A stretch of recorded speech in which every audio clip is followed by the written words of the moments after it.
வணக்கம், நமஸ்காரம். பாரதியார் கவிதைகள் நம்ம தொடர்ந்து பார்க்க போகிறேன். தமிழ் அப்படின்னு பாரதியார் பாடியிருக்கிறாரு. கண்டிப்பாக இதெல்லாம் நம்ம குழந்தைங்களுக்கு, இளைஞர்களுக்கு நாம் இதை எடுத்து செல்ல வேண்டும். யாமறிந்த மொழிகளிலே தமிழ் மொழி போல் இனிதாவது எங்கும் காணோம் அப்படின்னு பாரதியார் சொல்கிறாரு. அப்படின்னா பாரதியார் யாமறிந்த மொழிகளிலே அப்படின்னு சொல்கிறப்போ பாரதியாருக்கு நிறைய மொழி தெரிஞ்சிருக்கு அப்படின்றத முதல்ல தெரிஞ்சுக்கணும். ஏன்னா நிறைய பேர் இப்போது இந்த ஒரு போலியான தமிழ் பற்று அப்படின்னு சொல்லிட்டு வேற்று மொழிகளை வெறுக்க கற்றுக் கொடுத்துட்ருக்குறாங்க. அவங்க வீட்டில் தமிழ் பேசுகிறாங்களா அப்படின்றது சந்தேகம்.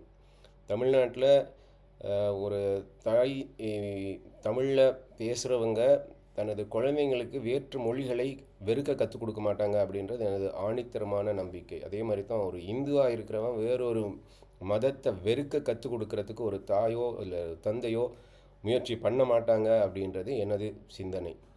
அதே தான் இந்த தமிழ் மொழிக்கும். அதனால் வீட்டில் தமிழ் பேசிக்கிட்டு இருக்கிறவங்க வேறு மொழியை வெறுக்க மாட்டாங்க. பாரதியார் யாமறிந்த மொழிகளிலே அப்படின்னு சொல்கிறப்போ அவருக்கு ஆங்கிலம் தெரியும், சமஸ்கிருதம் தெரியும், ஹிந்தி தெரியும், வங்காளி எல்லாம் தெரியும், ஃப்ரெஞ்சு தெரியும், இன்னும் வேறு என்னெல்லாம் அவருக்கு தெரியும்னு எனக்கு தெரியாது. ஸோ இத்தனை மொழி எனக்கு தெரிஞ்சு 5 மொழிகள் அவர் கற்றுக்கிட்டவர். அதில் எல்லாமே புலமை வாய்ந்தவராக இருந்தார். ஸோ அதனால் அத்தனை மொழிகளையும் தெரிஞ்சுக்கிட்டு அதுக்கப்புறம் சொல்லியிருக்கிறாரு. அதனால் அதெல்லாம் ஏன் கற்றுக்கணும் அப்படின்னு நினைக்கிறது ரொம்ப தவறு அப்படின்றத முதல்ல சொல்லி நான் ஆரம்பிக்கிறேன். யாமறிந்த மொழிகளில் இதெல்லாம் உங்களுக்கு பிடிச்சிருந்ததுன்னா தயவுசெய்து ஷேர் பண்ணுங்கள். உங்களுக்கு கான்ட்ரடிக்டரியாக தாட்ஸ் வந்துச்சு அப்படின்னா அதையும் கமெண்ட் செக்ஷனில் கொடுங்க. மெயினாக நான் இதை ஷேர் பண்ணுறது குழந்தைங்களுக்கு இதெல்லாம் போய் சேர வேண்டும். ஏன்னா நான் சின்ன பையனாக இருக்கும்போது, ஸ்கூல் படிக்கும்போது, காலேஜ் படிக்கும்போது அதெல்லாம் நான் படித்தது கிடையாது. அதுக்கப்புறம் தான் நான் கற்றுக்கிட்டேன். ஸோ அந்த ஒரு நிலை என்னை பொறுத்த வரைக்கும் குழந்தைங்களுக்கு வரக்கூடாது. இந்த மாதிரி சிறப்பான விஷயங்களை நம்ம பள்ளியில் கற்றுக் கொடுக்க வேண்டும். அது பண்ணாதவங்க எல்லாருமே ஆசிரியர்கள்னு நான் ஏற்றுக்கவும் மாட்டேன். அதையும் நான் சொல்கிறேன். ஸோ அதனால் தயவுசெய்து ஷேர் பண்ணுங்கள், குழந்தைங்களுக்கு போய் சேரட்டும். தமிழ் யாமறிந்த மொழிகளிலே தமிழ் மொழி போல் இனிதாவது எங்கும் காணோம். பாமரராய், ரொம்ப வருத்தப்பட்டு சொல்கிறார் பாருங்க. பாமரராய் விலங்குகளாய் உலகனைத்தும் நிகழ்ச்சி சொல்ல பான்மை கேட்டு அப்படின்றாரு. விலங்குகளாக நாம் வாழ்ந்துக்கிட்டு இருக்கிறோம் அப்படின்றாரு. எவ்வளோ சிறப்பான ஒரு தமிழ் மொழியை நம்ம கொடுத்துட்டு போயிருக்கிறாங்க. ஆனால் நாம் எப்படி வாழ்ந்துக்கிட்டுறோன்னு வருத்தப்படுறார். இகழ்ச்சி சொல்ல பான்மை கேட்டு நாமும் அது தமிழரென கொண்டு இங்கு வாழ்ந்துடுதல் நன்றோ. தமிழன் சொல்லிக்கிட்டு இருக்க பிரயோஜனம் இருக்கா? இந்த தமிழை நம்ம எடுத்து செல்ல வேண்டாமா? திருக்குறள் எத்தனை பேருக்கு தெரியுது? பாரதியார் சொன்ன இந்த வரிகளெல்லாம் எத்தனை பேருக்கு தெரியுது?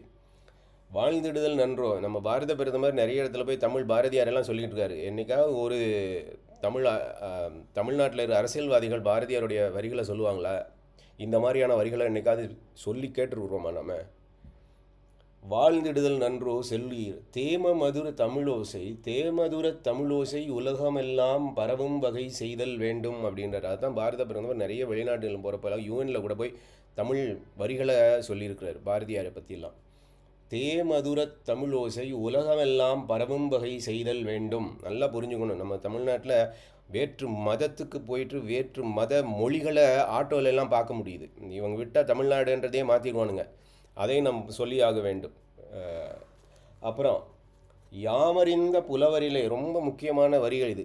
யாமறிந்த புலவரிலே ஃபஸ்ட்டு யாரை சொல்கிறார்? கம்பனை போல், அப்புறம்தான் வள்ளுவரை அப்படின்றாரு. கம்பன் நமக்கு மறுபடியும் நான் முதல் பதிவிலையும் சொன்னேன், பாரதியார் முதல்ல கம்பனை சொல்கிறதுக்கு காரணம் ராமாயணம் நமக்கு கொடுத்தது. ராமாயணம் மகாபாரதம் அப்படின்றது அந்த காலத்தில் நமக்கு நல்லொழுக்கங்களை கற்றுக் கொடுக்குறதாக இருந்தது. அந்த காலத்தில் என்டர்டெயின்மெண்ட் எல்லாம் இல்லை, டிவியெல்லாம் இருக்குல்ல. அதனால் எவ்வாறெல்லாம் நாம் இருக்க வேண்டும், வாழ வேண்டும். ராமர் எவ்வாறெல்லாம் வாழ்ந்தார், அப்பா சொன்னதுக்காக மறுநாள் அவருக்கு பட்டாபிஷேகம். ஆனால் அதையெல்லாம் அவர் பொருட்படுத்தாமல் அப்பா சொல்லிட்டாரு அப்படின்றதுக்காக காட்டு போகிறாரு.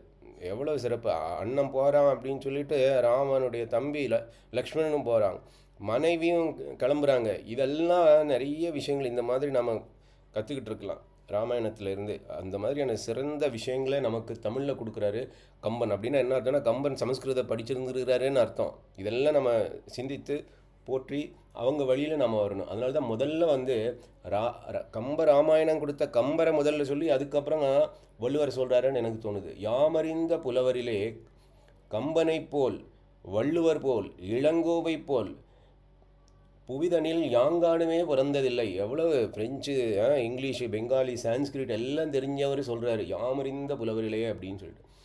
புனிதனில் யாங்கானுமே பிறந்ததில்லை, உண்மை வெறும் புகழ்ச்சி இல்லை, ஊமையராய். அடுத்த வரி பாருங்கள், இவ்வளவு எல்லாம் இருந்தும் இவங்களை நம்ம போற்றுறதுக்கு நமக்கு தெரியாமல் இருக்கிறோம் பாருங்கள். அதுதான் வருத்தப்படி சொல்கிறேன். ஊமையராய் செவிடர்களாய் குருடர்களாய் வாழ்கின்றோம், ஒரு சொற்கேளீர் சேமுற வேண்டுமெனில் தெருவெல்லாம் தமிழ் முழக்கம் செழிக்கச் செய்வீர் அப்படின்னு ரொம்ப ரொம்ப வருத்தப்படி சொல்கிறாரு. இன்றைக்கும் அதே நிலை தான். இன்றைக்கி வந்தாருன்னா இன்னும் ரத்த கண்ணி வடிப்பார் பாரதியார்.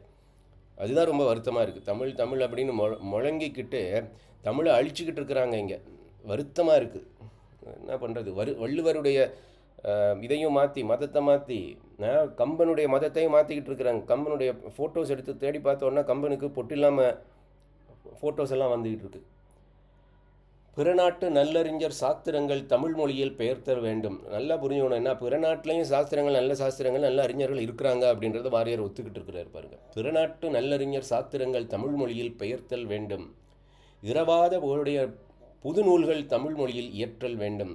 வேறு மொழியில் இருக்க நல்ல விஷயங்களை நாம் தமிழில் மாற்றணும். அதே மாதிரி புதுசு புதுசாக தமிழ் மொழியில் இயற்றல் வேண்டும் அப்படின்னு. மறைவாக நமக்குள்ளே கதைகள் சொல்வதில் ஒரு மகிமை இல்லை. இப்போ நாம் அதுதான் பண்ணிகிட்டு இருக்கோம். மறைவாக நாமளே சொல்லிகிட்டு இருக்கோம், இதெல்லாம் பண்ணுறோம் இதெல்லாம் பண்ணியிருக்கிறோம் அப்படின்னு சொல்லிட்டு. புதுசாக என்ன பண்ணினோம்? புதுசாக நாம் ஏதாவது மாற்றம் வேறு மொழியிலேருந்து நல்ல இலக்கியங்களை தமிழ் மொழிக்கு பண்ணினோமா? இல்லை புதுசாக தமிழில் ஏதாவது பண்ணினோமா? பாரதியார் மாதிரி யாராவது நமக்கு இப்போ 100 வருஷத்தில் பிறந்தாரா? ஒன்றும் தெரியல எனக்கு. திறமான புலமை எனில் வெளிநாட்டோர் அதை வணங்கச் செய்தல் வேண்டும் அப்படின்னாரு. வெளிநாட்டவர்கள் தமிழில் இருக்கிற விஷயங்கள் எல்லாத்தையும் தெரிஞ்சுக்கிட்டு அவங்க தமிழுக்கு மரியாதை கொடுக்கணும்னு சொல்கிறார். உள்ளத்தில் உண்மை ஒளி உண்டாயின், ரொம்ப அற்புதமான வரி இதெல்லாம். உள்ளத்தில் உண்மை ஒளி உண்டாயின் வாக்கினிலே ஒளி உண்டாகும் அப்படின்றாரு. வெள்ளத்தின் பெருக்கை போல் கலை பெருக்கும் கவி பெருக்கும் மேவுமாயின் பள்ளத்தில் வீழ்ந்திருக்கும் குருடரெல்லாம் வெளிப்பெற்று பதவி கொள்வர். தெள்ளுற்ற தமிழமுதின் சுவை கண்டார் இங்கமரர் சிறப்பு கண்டார் அப்படின்னு தமிழினுடைய சிறப்பை பாரதியார் சொல்கிறாரு. இதை உங்களுக்கு பிடிச்சிருந்ததுன்னா கமெண்ட் பண்ணுங்கள், லைக் பண்ணுங்கள், ஷேர் பண்ணுங்கள். இதுதான் நாம் பாரதிக்கும் பண்ணுற, தமிழ்நாட்டுக்கும் தமிழுக்கும் பண்ணுற சேவை.